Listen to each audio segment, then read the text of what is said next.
Welcome everybody to the April in-person marketing Boston Marketer Group. We've got a pretty packed agenda tonight, so looking forward to our session. So we're going to start off by Hunter and I are going to present our presentation we did over at TDX back in March.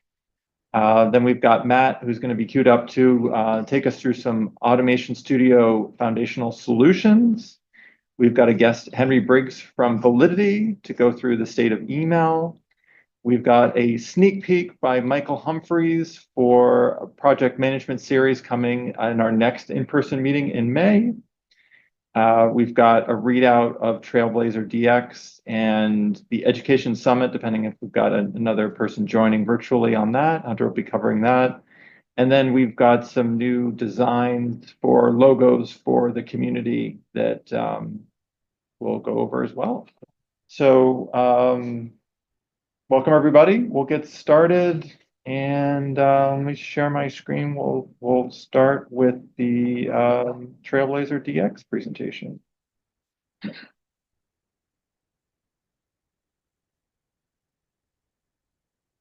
Okay, so I'm going to kick us off, and I think that everybody could have paid $1,200 to go to San Francisco to sit through this, and you'll get it for free in this room, which is nice, really great value, right? We talk a little bit just about kind of like how we got started working on this Agentforce and Marketing Cloud integration. Walk through just some general background about building with Agentforce. And then Tim's going to provide a demo of how it all works. And then we'll do less of a deep dive than we did at TDX on the actual code. Because that'll be easier to share with everybody here afterwards anyways. And I don't think you guys want to sit through that boring portion. But yeah, let's get going. Sorry, what's the Wi-Fi on? Oh, sorry.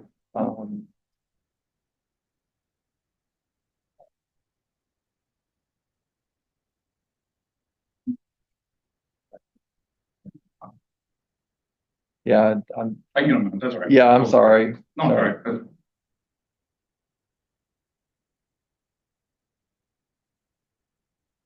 I have to give you a password. I have to send a so I apologize.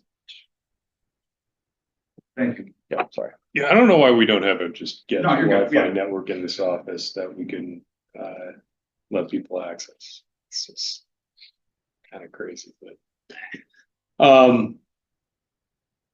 so AI I think became really big deal. Was it last year or 2 years ago? Last year. That seems crazy. End of 2023, into 2024 was ChatGPT. Yeah, 12/23 as I remember when I really pick up. That feels really long ago. And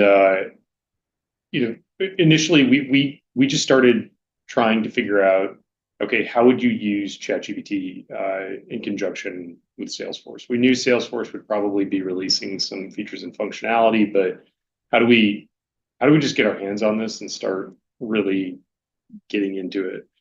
And so we built an application which used generative AI to analyze call transcripts. So I'm talking to somebody and I've got a long blob of text, and I want to be able to pull out entities from that conversation.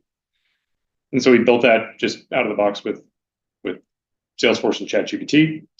And then Tim and I we presented on that at TDX last year. Yeah, that would have been last year, 2024. And then Salesforce really started launching and promoting Prompt Builder and Einstein Copilot in a more meaningful way. And we were able to get access to a pilot of Prompt Builder where we really started to extend this application and use Salesforce native tools rather than what we'd been doing previously, which was direct integration with ChatGPT. From there, went super deep building PG vector databases, which allows us to like really augment the AI solutions that we're building. But then kind of fast track to Agentforce was launched at Dreamforce last year, and we've really been digging into that to try to figure out, how can we build agentic architectures in Salesforce. Tim, being a marketing cloud champion, it's like very kind of logical step that we would focus on marketing use cases. And obviously, Salesforce doesn't have as many marketing use cases built into their agents today. And so we thought this was a good opportunity to start thinking about, like, as a marketing cloud user, what are some of the things that I would want an agent to be able to do for me? What are some of the ways that I would interact with that? And so what we're going to present today is what we came up with. Very much a POC, but I think there's a lot of opportunity to extend this.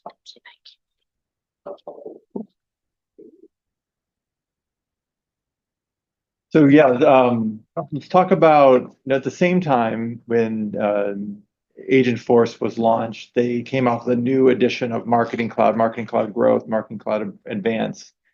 And Matt and I are now digging into that in our hands-on session as far as, what you can do. So please join us on Monday, every Monday, every other week, we're digging into this amazing platform that they launched. So here's a couple of highlights of their capabilities. Now, one, it helps enable marketing organization planning and execution by creating those custom campaigns in those creative briefs. You can harness the power of flow, creating really any marketing automation use case, and AI-enabled content management. We'll take a look at.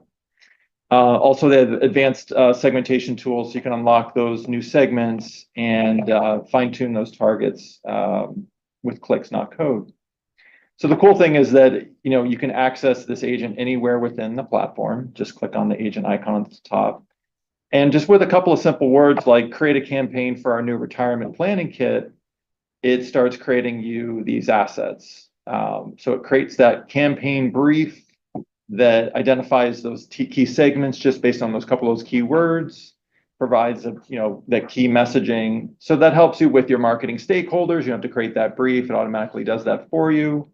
And then it creates that campaign, really that container that's going to allow you to put in those segments, track the performance of the overall campaign automatically. It gives you a couple of AI-generated subject lines, body copy. And then it automatically creates that flow. So if all you want to do is send out that simple email, it's already there for you. And then you have the full scale and capabilities of Flow Builder to create out any activity. As we all know, Journey Builder is a flow. So you have the full capability of Flow Builder to build out any use case. And it also creates a starter email. Pretty cool there. Matt and I are now digging into how to make this work, how to make this scalable, how it's compared with the Marketing Cloud Engagement Content Builder, which is pretty rigorous. But some of the cool activities is that you can use the Agentforce AI right in the platform to create new copy, new body copy, new subject lines, all of that right in the tool. So it's kind of cool. Certainly don't have that capability within Marketing Cloud Engagement. And last but not least, like right in the campaign, you have ability to create those segments. Just clicks, not code, just ask a couple of questions and you can unlock those new segments and fine tune your segmentation. Super easy, AI facilitating all of that. So really cool offering by Salesforce on the marketing side on core. But we were like, so what can we do to help have Agentforce help those Marketing Cloud Engagement customers as well? And so that's what we came up with, the Journey Agent. So, I think Hunter and I when we got accepted to TDX, and as like Hunter's story, we were iterating and working through this exploratory with AI and with journeys. And so we were like, okay, how can we use Agentforce in Marketing Cloud? And so Hunter said, like, well, what would be some features and capabilities that people would want, those Marketing Cloud journey builders would want, that you could use in, for this journey agent? And can we push it so this agent's not only like, taking actions, but we learned at the conference there's this agentic journey, which they're talking about, where it started with, AI answering questions, to taking actions reactively, to taking actions proactively. So how far could we push this agent to, be proactive? All sort of around this theme of how can we all start using Agentforce today, no matter where you're doing your marketing, it's marketing cloud engagement. So that was sort of the framework.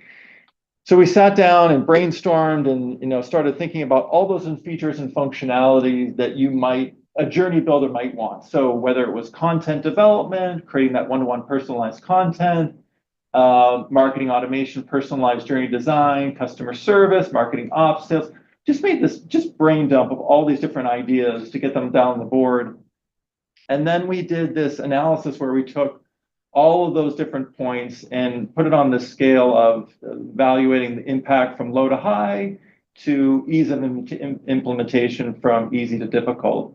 And what really bubbled up to the top was this personalized journey design. So that was the reason why we created the agent, the journey agent.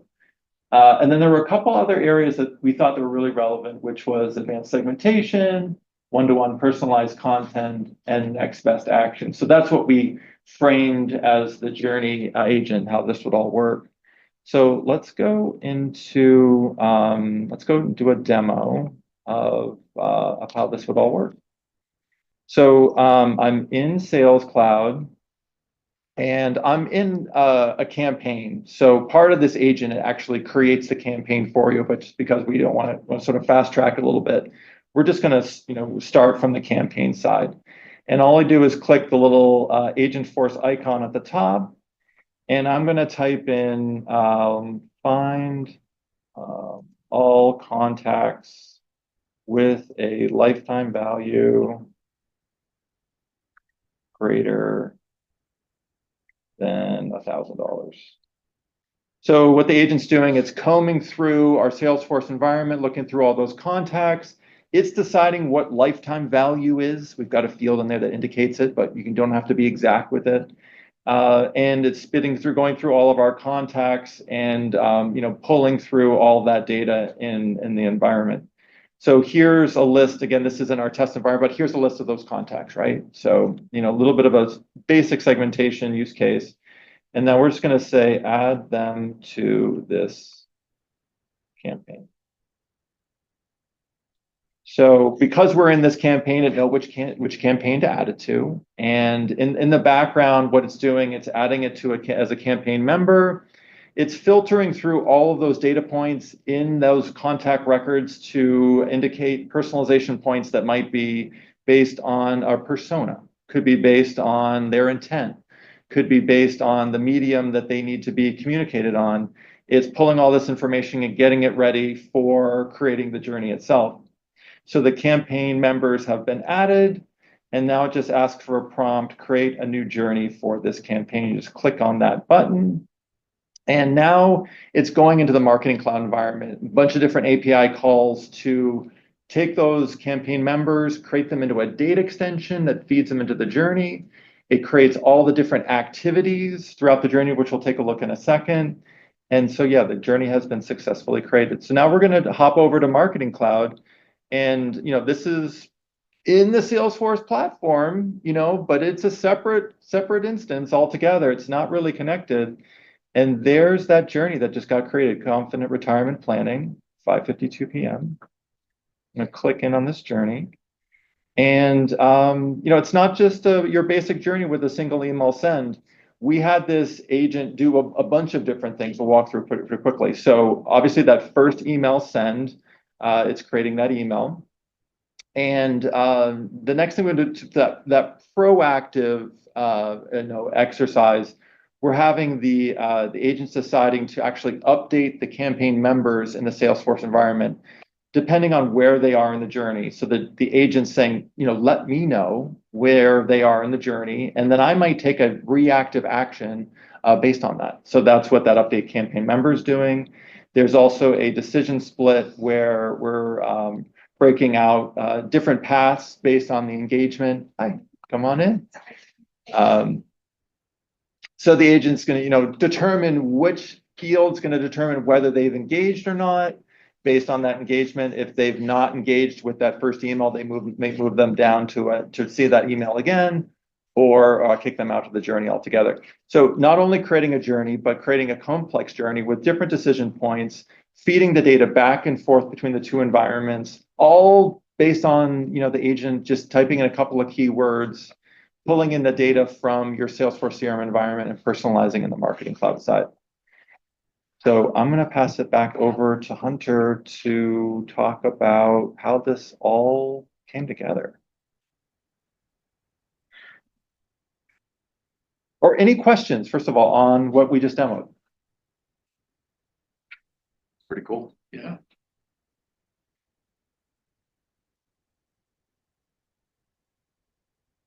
Nice. So this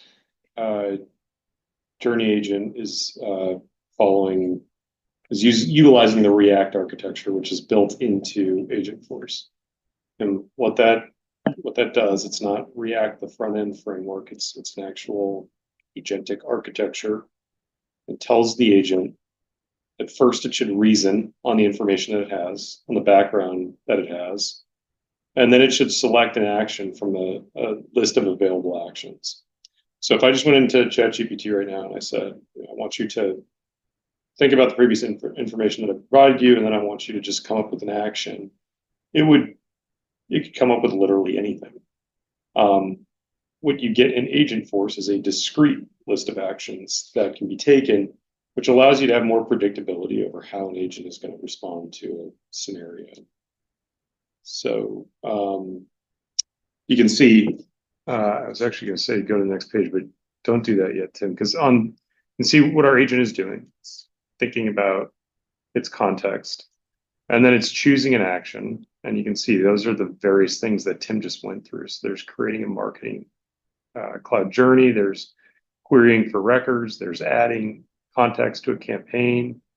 I don't think we showed generating a brief or generating a campaign from a brief. That's an option.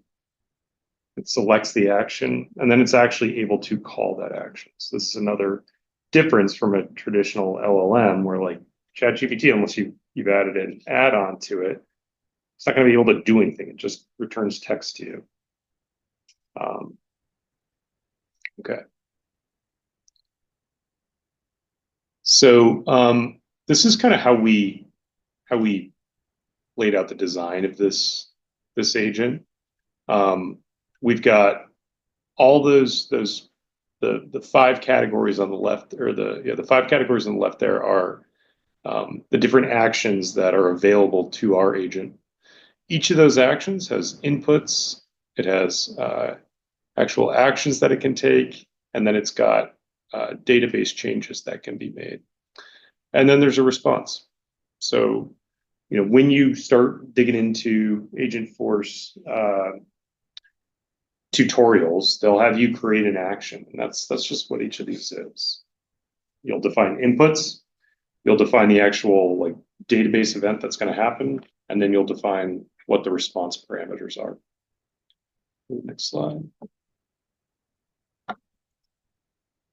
And I'm not going to go into too much detail here, but I think one of the things I want to highlight is that I think there were 2 key challenges to this, to building this thing.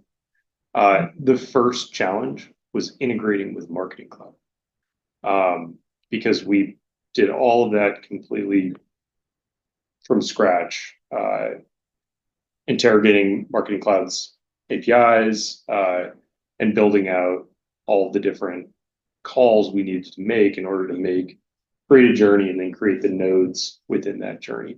So if you go to the next one, Tim. I don't know if the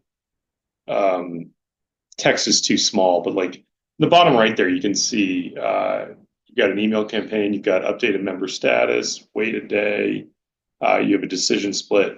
On the left there, it's kind of hard with the variable naming, but we essentially created a different script for each of the different nodes within the journey.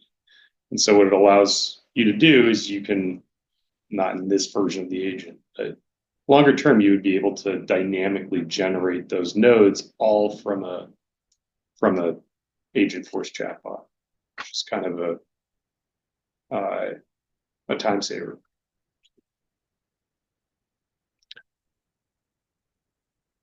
I don't think we need to go too far down rabbit hole with all this stuff. Cool. So that's our journey agent. I think we're happy to, go deeper with people if they want to subsequent calls and take a look at the code. Nice. Thank you. Very cool.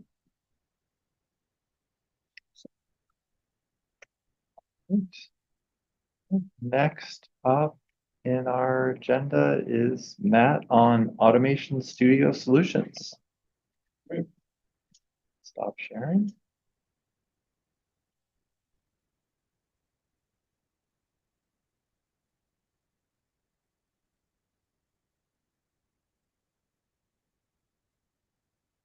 Share out of tab. Say, I'm still muted. Somebody else off mute? No.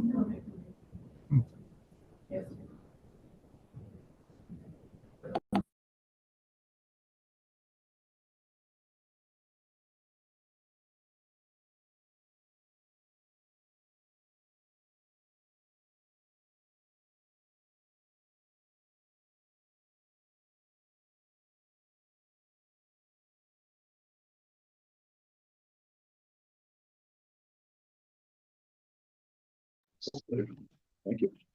Cool. So I'm going to be talking about foundational automation studio activities. There are some things that I've found in my kind of journey as a marketing cloud administrator that have been helpful to have in Automation Studio. A lot of them are going to be based around kind of troubleshooting and trying to find value and getting to the answer quickly. I think there's obviously a lot of record keeping done in Marketing Cloud. You can kind of find an answer for anything, but what's that value in terms of being able to answer it as the administrator versus having to hand it over to a BI team or an analytics team or something like that. So we're going to talk about data view logging, send log logging. I think those are going to be two really off the bat that are really beneficial. We'll talk about bounces yesterday, which is a very simple query that's going to really act as kind of a smoke alarm for deliverability purposes. And then we're going to talk about automation squared, which is a data view that Marketing Cloud released around automation instance runs, I think a little over 2 years ago at this point. That again, it kind of helps protect you from some of those human interactions that you do where you forget to reactivate things. So data views, they're not all alike. So there are multiple data views provided out there by Marketing Cloud. They can show you your opens, your clicks, your sends, a whole bunch of different things, but it's important to remember that some of them are going to be based on the business unit that you're in if you've got a multi-BU instance. And some of them you're going to be wanting to look at the enterprise level, something like subscribers. A lot of times you want to be looking at the enterprise level. So your size is going to vary greatly across the type. If you're a larger organization that's doing a lot of sends, obviously your sends are going to be greater than your opens are probably going to be greater than your clicks. Clicks will be greater than bounces and kind of so on down the line. So as we're thinking about this in a logging context, it's helpful to think about really what do you want to kind of store, what's worth storing, and how large is that going to get. Your data views are going to have a retention setting of about 6 months, but you'll find that in practice, that's not always the case. I found something like complaints where it's a very small volume data view that will kind of go further back in history. That's not to say that Marketing Cloud can't clean it up beyond 6 months when they want to, just not something that I've kind of seen in practice regularly. And then why would we consider logging? So again, these are all accessible via query through the actual data views. So what's the value in kind of logging them to a data extension? Historical record keeping is one. Again, you're going to kind of want to check that value to see, is that something that your organization really wants? Maybe you're a large organization with access to a BI team and a data lake, in which case maybe you want to be extracting these and handing those over to that team. But what I found is really helpful is that if you're looking for something that happened maybe last month, a month ago, being able to kind of go in and ad hoc filter a data extension versus pulling up SQL and pulling up Query Studio to go find a row is very helpful for your users that may not have that kind of SQL capability. And then speed to troubleshooting. I think for that very same answer, if I have to take a question, look at it, think about it, and then hand it over to another ticket to my data and analytics team, we're kind of losing time, losing days potentially, but going back and forth between the teams from the original stakeholder who just wants to know, hey, did this user get this email or not? And if I can't answer that as the Marketing Cloud admin, we're just kind of creating more time buffers as we pump that to another team. I've got a list here of the data views. I think, Tim, I saw in a different presentation from you, gone back, I think I ripped this almost directly from you. So this just kind of goes through our different data views, naming conventions that I found helpful. I like the INT prefix just to kind of say that this is something that's internal to my organization, and then historical, just to denote that this is kind of going backwards. Just an overview of what I like to put in each of these data extensions. It really is kind of directly from the Marketing Cloud official documentation. You can see some sample SQL queries out there to kind of grab these. And really what I'm going to do is just grab everything that happened yesterday and then append it to the historical data extension.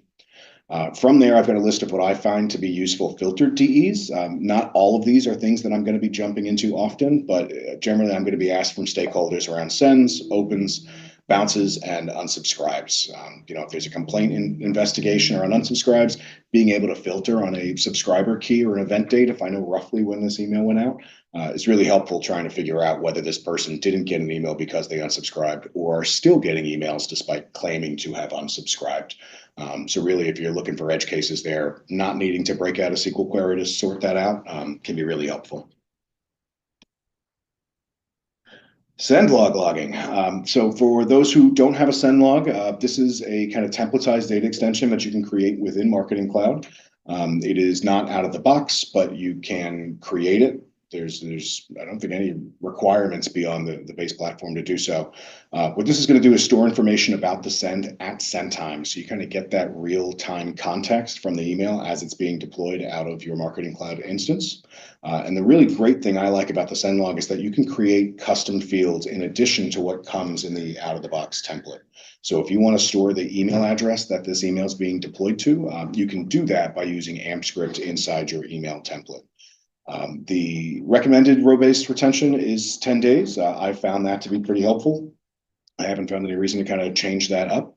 But at the same time, what you can do is then create another historical record-keeping data extension, and very similar to what we do with the data views, you can create a query to just say, grab what was sent from the send log yesterday and append that into a longer tenure data extension.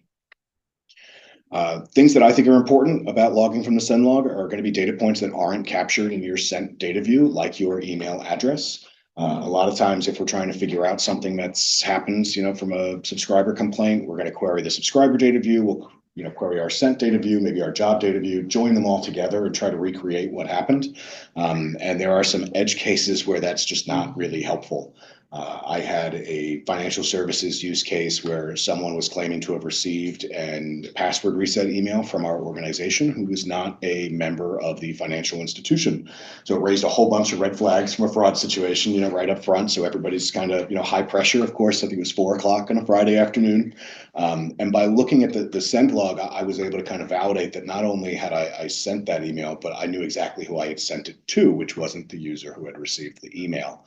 It turns out the user had received the email was the manager of somebody at the organization who I had sent the email to, who had been terminated a couple of weeks prior, and they had simply set up internal forwarding rules to collect those emails. So if I had been kind of saving that or trying to find that from our sent data views and subscriber and joining that, I wouldn't have been able to see that. But because I was looking at the send log and I had stored the email address that I was triggering to, I was able to kind of pretty quickly point to that and say, is this what's going on? And the user said, yep, that's exactly what's happened. And we were able to figure that out. We didn't have to deal into headers or trying to get their IT team involved to figure any of that. It really kind of cut that troubleshooting down pretty quickly. These are fields that I found really helpful. I've mentioned email addresses already. Same thing with our send from name, send from email address, and our reply to name and our reply to email address. This is super helpful if you're doing any sort of personalized sending. A lot of times when you try to pull something out of the UI or out of the data view, you're going to get that personalization string of %% sender name. It won't be resolved. So you're not necessarily confident about who that really came from unless you've got that historical data within the sending data extension. It may exist in your account, but again, you're kind of playing detective work and trying to piece it together. Whereas with the send log, you've got those resolved strings stored at send time. Another thing you can do with it is high-level analysis for things like audience and campaign. I had another financial services use case where we were able to store whether this was going to a customer, an end user, maybe it was going to an advisor who kind of sat in between that relationship between us and the client. So we were able to kind of segment our open rates, click rates, effectiveness at that level by kind of storing these in the send log and then exporting that and making that available to our data and analytics teams.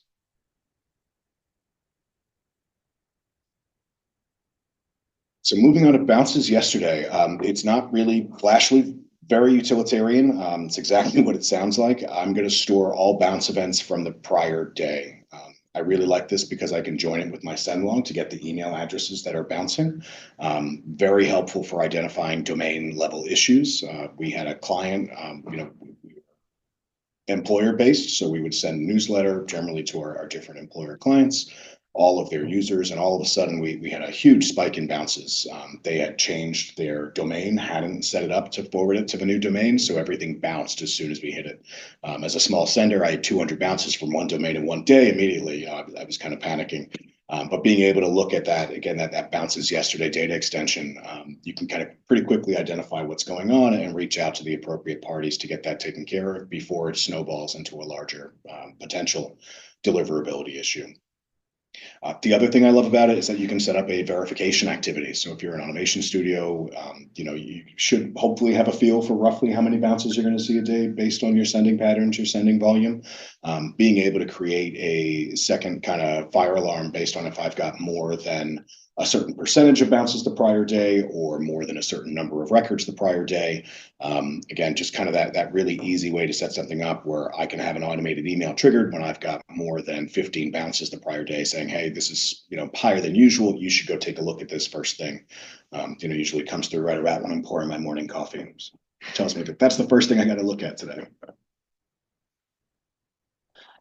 And automation squared. So this is really an automation about your automations. So Marketing Cloud released the automation instance data views. This is, I think, about 2 years ago at this point. And this will store information about instances of an automation run. The official documentation has great use cases out there. Again, sample queries that you can kind of directly lift and put into practice pretty much immediately.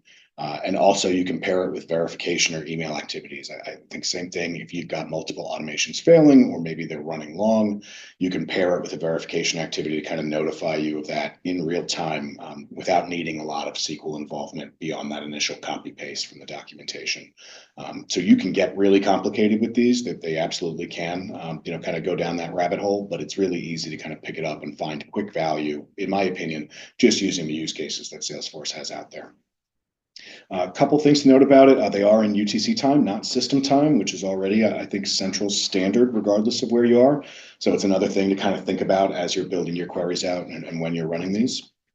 And then you're going to get a row for each notification recipient. So if you've got a automation instance that may be notifying multiple users within your organization, you'll get a row for each of those. So again, just something to think about as you're kind of looking at deduplicating your results.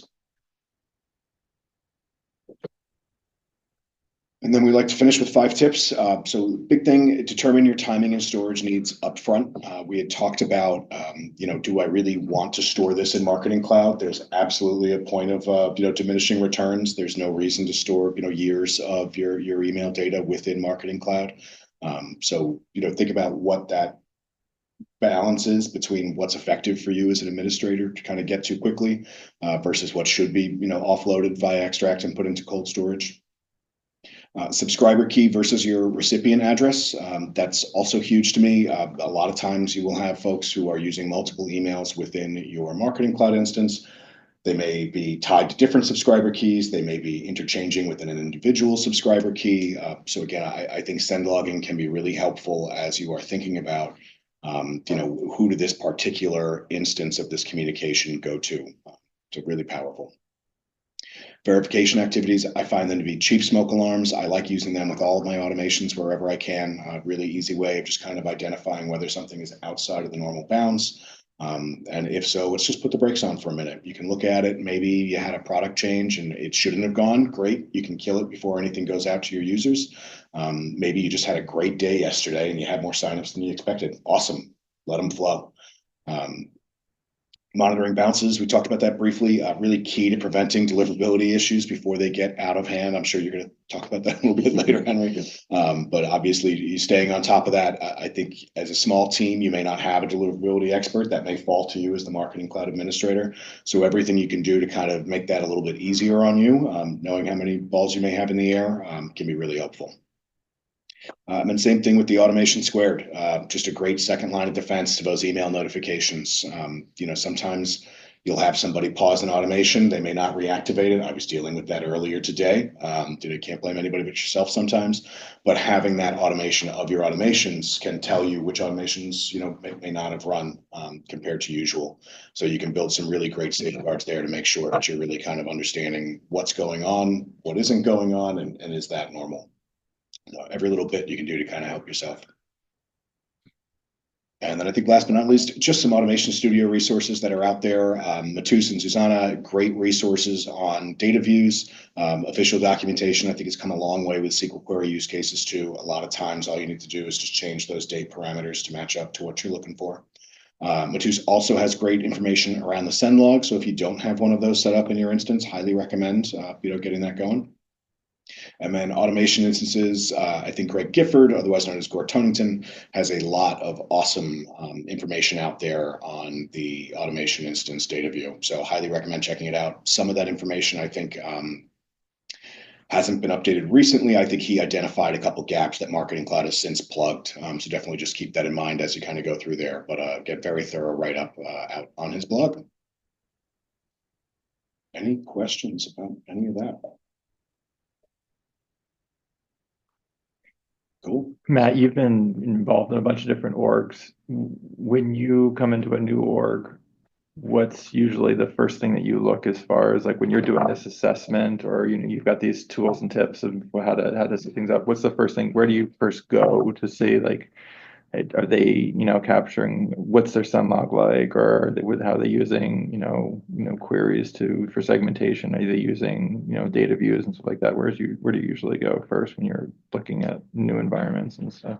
Yeah, I think the first thing I usually do is check out Automation Studio just to see how many automations do we have out there, what's running, what's not. I think a lot of times when people initially get started, they will go heavy into automations, and I think you'll find that you get a lot of them maybe refreshing things hourly that don't necessarily need to be and things like that. So as the organizations kind of mature, I think they move away from that, but they don't necessarily clean that up.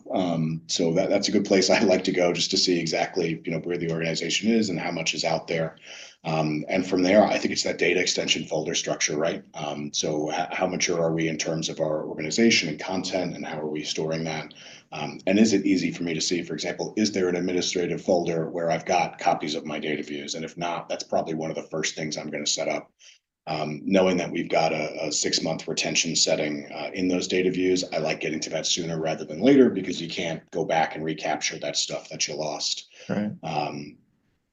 Yeah, I'd say those are probably my first 2 stops. And then it's always Journey Builder. What do we have being triggered by CRM? I think that's always another interesting one where you've got folks, working on large data uploads to the CRM that may not be a source of truth. And those are integrated into journeys, which I find can be a potential time bomb sometimes, depending on how your data is set up. So I would say that those are my first 3 stops usually. I have a very specific question about bouncing, and Henry, this might be a little bit to you as well. The different types of bouncing, when you're very close to those bounce reports, and in the world of those bounces, can you talk a little bit about trying to you've got a subscriber that bounces, a soft bounce, say, and are there strategies that you do to say, okay, well, not all bounces are the same. If they're bouncing, they're probably, might need to be removed from, marketing communication, but maybe you have some transactional sends, some required sends that you need to send out. Have you had an exposure where you're taking all of your bounces and finding ways, strategies within that universe to still get some productivity out of those bounces, or ways you can carve out within those bounces to still make them successful without hurting reputation? That I've had a lot of luck making them successful from an email standpoint outside of the standard marketing cloud protections that are in there. So their algorithm around how many soft bounces have you had within, I think it's like outside of a 2-week period, for example, and that's a kind of a 3 strikes you're out rule. So I think that's generally kind of how I've found handling that. What I have had a lot of success with from at least protecting the organization standpoint is identifying those soft bounces with respect to how new is this subscriber. So if I've got a double opt-in system, or maybe this is somebody in a financial services use case who has just signed up for an account earlier that day, generally that can be helpful to me from a potential fraud risk standpoint. If I'm seeing elevated account activity in terms of signups, and then I'm seeing elevated bounce activity from those subscribers, there's probably something else going on, kind of outside of the org that we need to be paying attention to. So I think I've had great success using them in that use case, but not necessarily trying to make them into successful email sends. I think I've had good luck falling back on print paths with some of those where we have those. I know we're fortunate enough to have a printed integration in one of my organizations, and that's something that we try to do with everything, right? If the email fails, what are our print or SMS capabilities? Yeah. But I'd be interested to hear, some best practices around that and how we can get a little more from them. Yeah. I think that you sort of mentioned that the first step in diagnosing any deliverability challenge is reviewing the bounce logs. So the bounces yesterday piece is really interesting at getting that more proactively in smaller data sets in a way that you can alert on it. I think, Tim, your question about how do we treat emails that have bounced as an opportunity, right, is an interesting one. I think you're right that there's so many different bounce reasons. Some of the more intense, like the hard bounces due to a blocking. We've worked with some customers where hopefully those blocking instances are short-lived, right? And we address the root issue, we resolve it, we get them unblocked and in a better path. And where we've evaluated the universe of emails or subscribers that impacted during the period, recognizing that they didn't receive the communication because they were blocked and they were bounced initially, and then redeploying after the issue has been resolved. I think too many marketers make the mistake of not revisiting the emails that were missed out on during the bounce period or during the block period and resending to them, which is potentially low-hanging fruit because they didn't receive the communication the first time. The risk you run is then registering a bounce a second time, which is detrimental to reputation. So you have to have a certain level of confidence that the root issue has been resolved and remediated first. But we've seen some good success with that. Okay, cool. It's like exactly like you said, Matt, with print backup. You're weighing the cost to print and mail, a required documentation versus that soft bounce that might have been their email box might have been full. Could they be okay a week from now versus sending out something that costs you $25 to send out, that required nowadays? So fascinating. Yeah, the mailbox full example is a good one. There are some tools out there that can, at the point of collection or periodically within your database, identify emails that are above quota in their mailbox, so can't accept any new incoming email. So some of the projects recommendations we've worked with other clients on is on their web form registration pages, if somebody types in an email that's then verified and we can identify that mailbox as full, providing instructions on the form for maybe collecting a phone number or letting the user know, hey, it looks like your email box is full, we won't be able to communicate with you. Gotcha. Because the impact Kind of creepy. it's through some email verification services, through MX lookups and Yeah, sort of yeah, but your average person wouldn't know. right. Yeah, I think there is a level of sort of informing or educating subscribers, because Gmail, for instance, made a change to their free account policy last year, where they had previously been allowing people to continue to accept incoming emails when they're out of storage, so above quota. And then they made a light switch flip where they turned that off. So all these people that historically had kept getting emails stopped because they're above quota. Now they have to upgrade to, the Gmail Plus or whatever. Gotcha. And that resulted in a lot of bounces for marketers who are sending to those people who can't accept any more incoming mail anymore. So Gotcha. email verification is the first step there. Awesome. Cool. Any other questions for Matt? Awesome presentation, Matt. It's so packed with so much information. So, okay. Well, it was a great transition, Henry, for you to, so if you want to transition and tell us a little bit more about Validity for those who don't know. Sure. Yeah, let's see if I can share my screen here. So first of all, great to meet you all. This is actually my first time at one of these community groups, so thank you for the invite. It's really great to be here and meet you all. I am a customer strategist at Validity. So I've spent the past 6 or 7 years working with marketers on our little universe that we operate in, which is email, and namely email deliverability. So the things that I thought may be helpful to talk about today, just to give you guys some insights in what's changing in the industry. We're going to start pretty high level, deliverability one-on-one. What is email deliverability and what are some of the trends we're seeing in the space?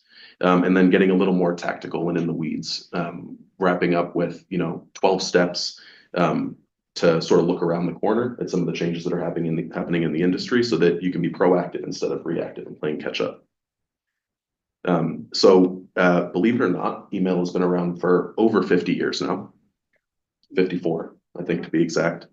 And still every day we work with marketing teams that have the perception that email marketing is super easy, right? You create your content, you load up an audience in Marketing Cloud, you schedule the deployment, and it all just magically gets to the inbox. I think we all in this room know that it's not that easy. And through lots of the work that we do and data analysis through our team, we find that about 1 in 6 commercial emails, so sales, marketing, transactional service, never make it to the inbox, right? So that's a big problem for marketers. It's a big problem for organizations that have to send out legally mandated transactional mail. And it leads to the difference between the delivery that you're seeing in Marketing Cloud, which hopefully is well above 99%. And deliverability, which is the percent of your mail that actually not just gets to the gateway, i.e. doesn't bounce, but then gets filtered into an inbox instead of a spam or a junk folder. We run a report every year, State of Email. There'll be a link at the end if any of you want to read through it. Lots of great data where we break down sort of global averages for inbox placements. We segment it out by industry, by region. One of the takeaways is deliverability, like email sending, is cyclical. So your deliverability in the middle of the year may be different than at the end of the year. You think of like the really big important email events like Black Friday, Cyber Monday, the holidays, where everybody is sending out more email and it becomes a question of supply and demand, right? The Gmails and the Yahoos of the world with all this influx of additional mail have to get stricter with their filtering to protect the subscriber experience, which we can sort of see through this eye chart, which has a lot going on. But a couple things, takeaways here are the increase in overall send volume, right? I'm sure we've all heard it before. Email is dead. Email's not dead. Every year, more and more email is sent. And we can see that here. So we're looking at sort of peak holiday season in 2023 compared to peak holiday season in 2024. The first thing that stands out is just the sheer additional volume that was sent over the course of the year, which creates challenges for deliverability for marketers facing increased competition in the inbox. And then the second call out, and more interesting, is the hangover period, right? In January to March, Q1 calendar year. In 2024, and historically in years prior had a consistent trend, the drop off was pretty steep, right? You saw this big spike in volume towards the holidays, and then marketers sort of pressed on the brakes a little bit. We didn't see nearly as much of a drop off this year, which indicates that not just more emails being sent over the holidays, it's being sent just year round. If I can go to the next slide. In addition to sort of the trends of increased email volume, the mailboxes themselves made a lot of changes over the past year. Made me dizzy. It was hard to keep up with everything. It started the year, we talked about this a couple minutes ago about Gmail this is actually separate, Gmail deactivating several million dormant accounts. So you may have, if you had an email that you hadn't logged in for a couple of years, you may have gotten a notification saying, hey, sign in or we're going to delete this email. They rolled that out periodically to purge old users who hadn't engaged with the platform. The impact that this had on marketers in the rest of the year was increases in bounces, right? Because they were going and sending to emails that had been deactivated by the mailbox. We saw, of course, the new Gmail and Yahoo bulk sender requirements. They gave a couple month leeway for the enforcement of one of the stickier points, which is the one-click list unsubscribe in the post header. I'm sure you all have worked through that before. We saw updates to some of the marketing or the customer sender facing tools, like Google Postmaster tools got a facelift. The Yahoo Sender Hub was released. If you haven't checked it out yet, definitely recommend it. Very great resource. Not quite as awesome as Google Postmaster tools, but it's better than nothing for Yahoo. And then towards the end of the year, we started seeing some more interesting developments with Apple tabbed inboxes, right? So in Gmail, you have that primary promotion social tab. Apple started doing the same thing. And then the rollout of Apple branded mail. Some of the impacts that those changes have had and some of the ongoing developments through this year for marketers, the thing that's top of mind for everybody is AI, right? New tools are becoming available for email marketers. The mailboxes themselves are stepping up their filtering and security protocols using some of these LLMs that are trained on phishing and malware and spam to stay ahead of the influx of mail.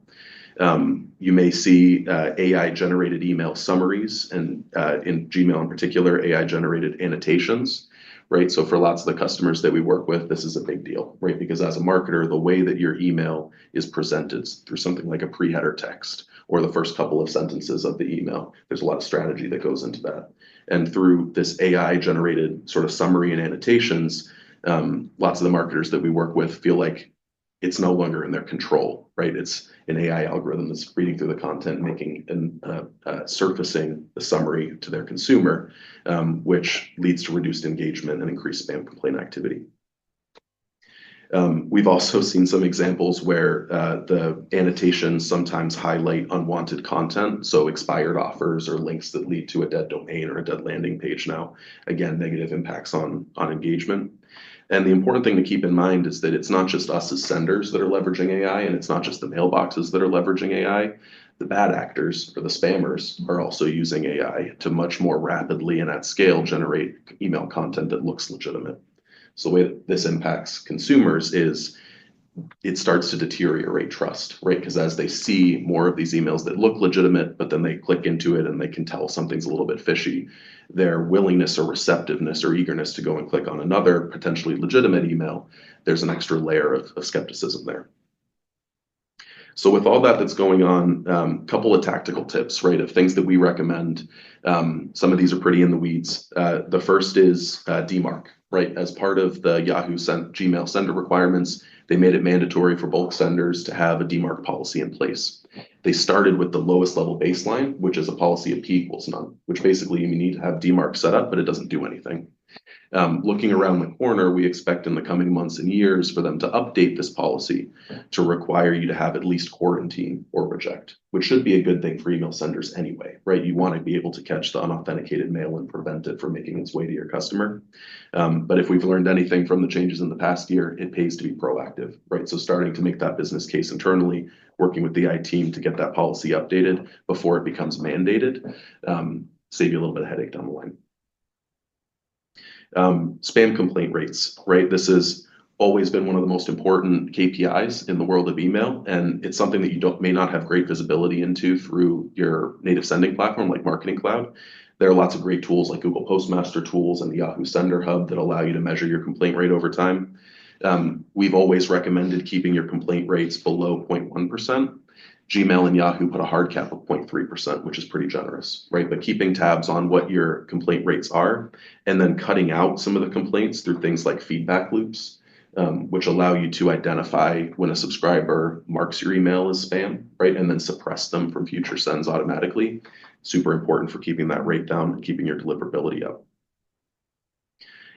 We've talked a little bit about double opt-in, right, and permissioning. If you're not doing double opt-in already, definitely recommend it as a number of benefits, and it may become sort of a requirement for some of these mailboxes that you have double opt-in permissioning. along the lines of protecting your sign-up forms, running rate limiting or CAPTCHA tests, which you may see on other web forms that you sign up for, definitely recommended, as well as address verification. So when somebody is providing an email, running an API call to see whether that email is good or bad, helpful for protecting your deliverability as well as your customer experience. Deleting the dormant. So we talked about Gmail and the millions and millions of emails that they deactivated. Again, this can be caught proactively through email verification, right? Being able to identify when a valid email goes invalid before it then gets the next campaign, keeps your bounce rates down. And then implementing Gmail annotations, right? So right now, this is an optional feature where if the marketer that's deploying the email doesn't set their own annotations, Gmail's AI will do it for you. The benefit for you as the marketer is you can take destiny into your own hands. You can take control over what those annotations are going to say, which has its benefits. If you're not doing this already, try and avoid top of hour sends. So if you're scheduling a sort of bulk communication, don't schedule it for 12 o'clock or 1 o'clock, because that's what every other marketer does. And that huge influx of email at the top of the hour leads to throttling and increased filtering. Schedule it for 12:14 or 1:17. Going to have far less competition and probably faster time to inbox because there's a lot less mail getting filtered at those times. Email accessibility has typically felt like a nice to have for lots of the email senders out there, like making sure your emails render properly on dark mode, right? Or have the descriptions of each image in an email. We're seeing more and more that the customers and the senders that don't optimize their emails for accessibility get lower engagement and increased complaints, which leads to reduced deliverability and reach. And then the last one is brand recognition in the inbox, right? So BIMI, brand indicators for message identification. It's been around for a little while. Apple just released their Apple branded mail. Basically, it's that thing that if you're in your inbox and you see a brand logo next to an email versus no brand logo, the one with the brand logo has BIMI. So it's a level of trust. It also has a security benefit as well because it requires DMARC authentication to at least quarantine. If you're not doing it already, definitely recommend it. It's a competitive edge for the early movers. And I think that's what I had. If you guys, oh wait, one more thing, resources. Like I mentioned, we every year we publish a deliverability report where we analyze the data from a couple of thousand senders that we work with. If you're interested in this kind of stuff, feel free to browse through it. We also run a great webinar, our State of Email, been doing it for many, many years now. If you like email and deliverability, welcome you guys to join.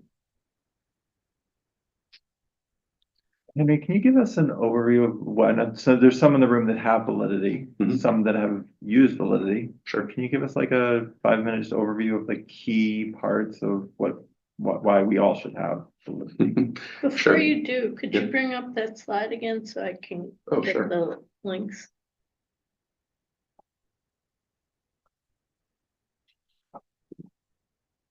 I had to take a screenshot on my own tablet. Without giving you guys too much of a sales pitch, at a high level, the work that we do is pre-send through post-send, data management through email deliverability. So part of our business focuses on the measurement and the analytics behind email deliverability, right? So creating seed lists that then get added to your journeys or your campaigns. So you can say, okay, in addition to the opens, clicks, unsubscribes that I'm getting from Marketing Cloud, I can see 60% of the send went through to the inbox at Gmail versus 90% at Hotmail and so on. We have a reputation monitoring network, so you can see the health of your IPs. You can go to senderscore.org. It's a free site where you can sort of look at credit score, see the overall health of your IP address. We have some tooling and data networks there. We maintain a sender certification program, which is a partnership that we have with large mailboxes and filtering companies like Microsoft and Yahoo and CloudMark, Proofpoint, where their job has gotten more difficult. You would think that the postmaster team at Microsoft would be 1,000 people. It's really not. It's like 3. And you think of all the marketers that are sending them requests of, hey, how come my mail's not getting through? Or, hey, I'm blocked. It becomes unscalable for them to manage it themselves in-house. So they've relied on Validity or Return Path before that, if any of you had worked with Return Path for the past 20 years or so, to be sort of the sender-facing trusted advisor to vouch for reputable senders and to escalate some of those requests. But through our sender certification program, we have an allow list of IPs, basically of reputable senders that we've audited sending practices and that we work with regularly. And then as part of being on that certified allow list, you get preferential filtering and you get access to some cool data feeds. And then email verification is another big one. Can't recommend that enough, but we of course have our email verification tool, Bright Verify, if any of you have ever worked with that.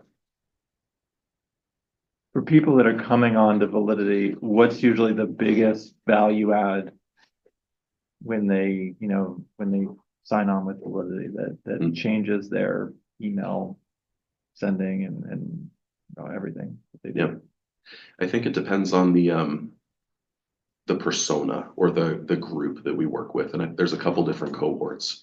I think just had a call earlier today with a very large bank, and it's the sort of email security team, right? And the challenge that they were facing is they feel always behind the ball and reactive because they don't know that something's broken with their deliverability until another team on the marketing side goes and reaches out to them saying, hey, our open rates plummeted, or we had a huge spike in bounces. And so they feel like they're not adding value to the business by being able to proactively surface that type of stuff.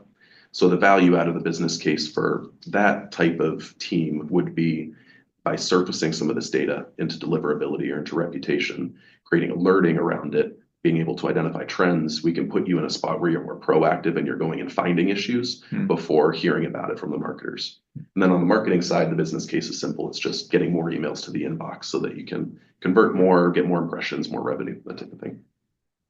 Gotcha. Yeah. Do you guys have any other questions about email or deliverability? So I do have one. So I'm curious, you had mentioned using MX lookups to kind of validate that this email is now expired, right? In the sense of old Gmail senders.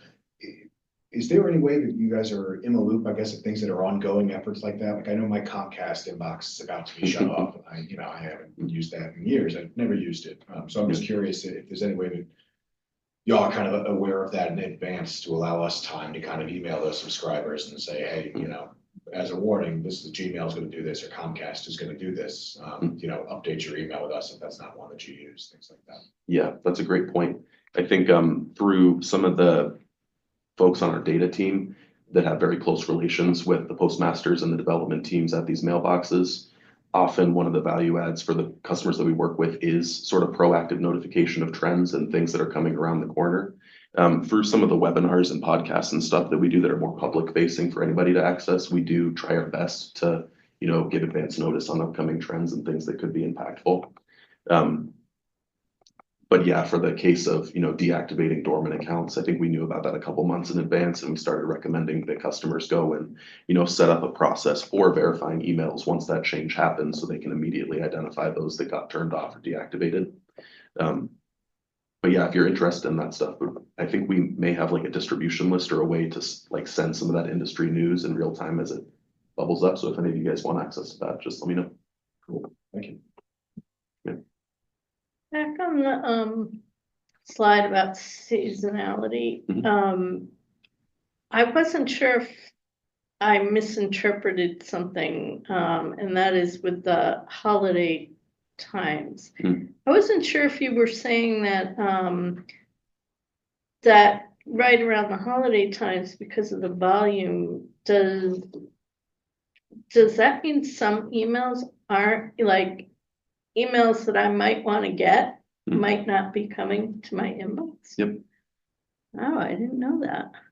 I think so emails that you might want to get, I think Gmail and Yahoo and all the other mailboxes who you may have an account with do a pretty good job of identifying through your engagement behaviors the type of content that you like, right? So if it's a brand that you frequently open the emails from or click or and you've shown that positive engagement, you probably will get that email because you're a highly engaged user of that brand. That's interesting because I use Gmail, but I get my emails through Outlook, and I use the preview window, which I think it's still the case that doesn't count as an open. I think in general, opens have gotten more difficult as a sign of engagement too, just with like privacy proxy activity. So the value of an open and informing a mailbox of sign of intent or engagement has diminished. So usually it is click behavior, right, of going in and clicking an email. Yeah. So you have a It's really Gmail. interesting because I read a lot of emails, but don't necessarily click on anything. Yeah, the privacy proxies, so the bots that were introduced by like Apple MPP, they scan through emails, but they do it pretty quickly. So like a Gmail is able to see how long you were dwelling in an email. So if you're legitimately reading through an email, you're going to be active within that email for longer than a bot, a privacy proxy would to scan it. So it's not a completely illegitimate data source. It's just a little more nuanced now. So, But I'd have to be in Gmail itself to do that. yeah, so is it like the Outlook app that you're using when it's Yeah. connected to your Gmail Yeah, account? exactly. Yeah, as long as it's not like your Gmail account is forwarding email to your No. Outlook account. It shouldn't matter what client you're Oh, using. okay. It just matters within that client, what mailbox you're connected to. So you're Gotcha. signing into Gmail. Yep. So they'd still see that intent behavior.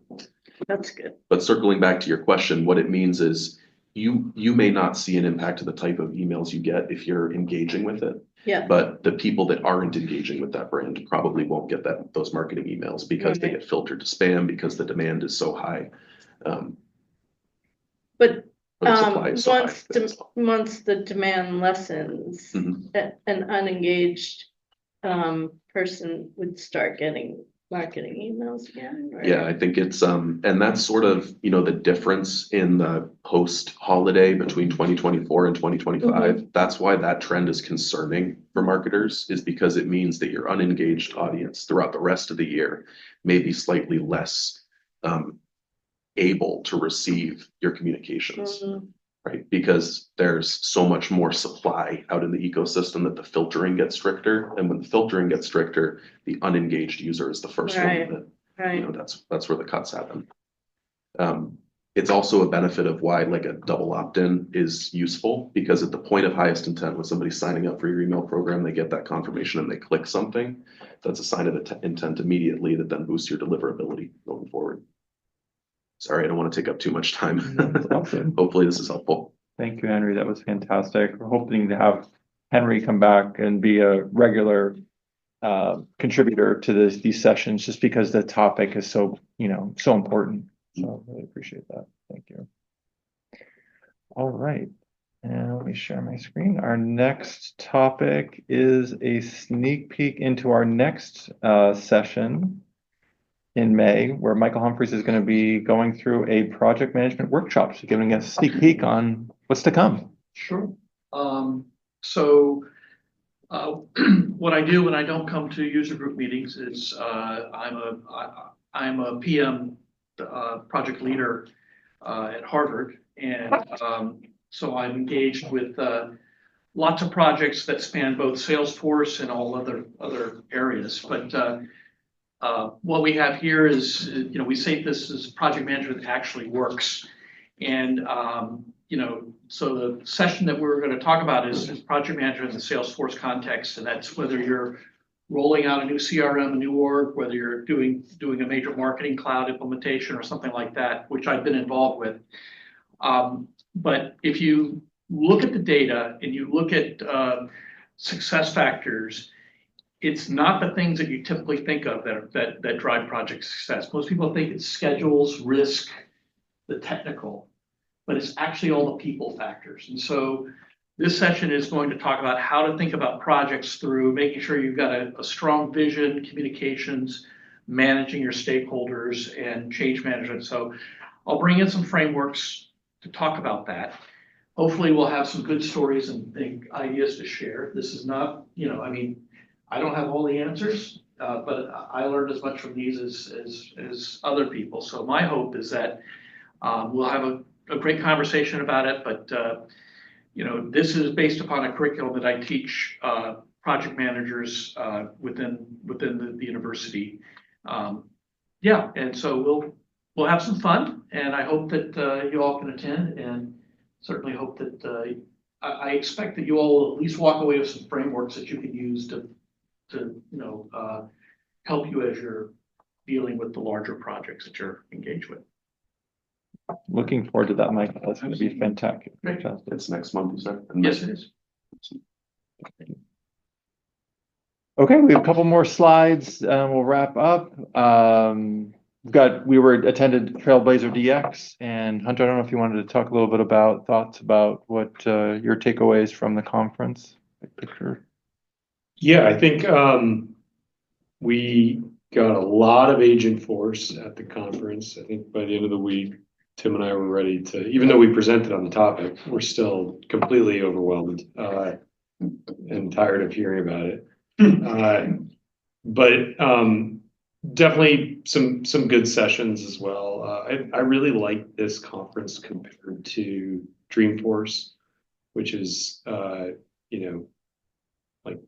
well, it used to, I think it is like kissed 100,000 people who've gone to that conference. This is more like, I don't know, 10,000 people, I would say, were there. It's just easier to get around. Hotels are easier, just less busy. And the sessions we definitely sat in some really good sessions on Heroku, platform events, Agentforce, and then obviously our own session where we presented. We also had a readout for Education Cloud, but one of our colleagues wasn't able to join today, but we can always cover that in another, sorry, not Education Cloud, but the Education Summit that was last month as well. We'll cover that in another session. Last up was enough others saw in the chat, but we redesigned really created our logo for the Boston Community Group. So Audrey, I don't know if you wanted to talk about your process of designing the logo and. I don't have the most recent version. Well, this was the start, so it's part of the story, I guess. Yeah, I don't, maybe you want to start with tell them what you asked for. Yeah, so the one on the right was what I created, which was horrible, and needed something. So you sort of see it in some of the communications we have, like in our slides or even on the community page. Most of them are these circles, and wanted something that was symbolic of Boston and had some Salesforce, flavor to it, and so I came to Audrey to think about how could we incorporate Salesforce, how could we make it, to feel like Boston, and that's all. Yeah, that's all I have. That's all you got. So I gave you some samples of some communities, so we use those as a basis for what to do with it. And I went through Salesforce, their guides as well, what we're allowed to use. One of the comments was asking about fonts, and we're not technically supposed to be using Salesforce fonts when you're an outside group. So I think it's a little, Austin has sort of a tough skyline, I would say, to try to, I'm not a Bostonian, I'm from New York, so I'm not as familiar with the skyline. But so, I think eventually we settled on, I did a bunch of sketches and bridging together, old versus new, like the financial stuff and the older landmarks plus the bridge, which is an important landmark here too. So, it's still like the one down on the bottom actually is more recent version. Tim got really excited and started putting it up before it was actually finished. So it's still updating it, and not much more to say about it. I mean, he did ask me to work on a bunch for the other groups. And that also going to try to find like the color palette that Trailblazer provides. They give you one that's in your, the document that you use. And none of those colors, unfortunately, meet any accessibility guidelines when you compare it with that blue. So I did have to pick different colors. That's what we came up with. There's a problem in the top. Yeah, I think you did a great job with the skyline. Yeah, it looks awesome. A little tough to have a logo within a logo. Also for the size that it's being used at. The smallest type you obviously want to use is like 16 pixels. So You know, it all depends on where you're using it. Sometimes it'll be readable and not readable. So there's 4 other community groups. There's a developer group, an admin group, architect group, a women in tech group, a nonprofit group in the Boston area.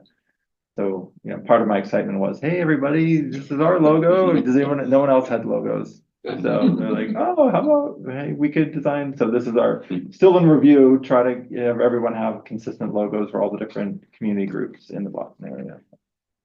Thank you, Audrey, for that. Fantastic. And that's the meeting. So we're, next up is May 14th, Michael's session. Looking forward to that. And thanks everyone for coming out. And Henry, thanks for coming. Very, very Thanks for helpful. inviting me. And look forward to leveraging as a resource moving forward. So, Absolutely. great stuff. It's really interesting. Great. Interesting. Thanks, everybody. Thanks for coming, guys. Yeah.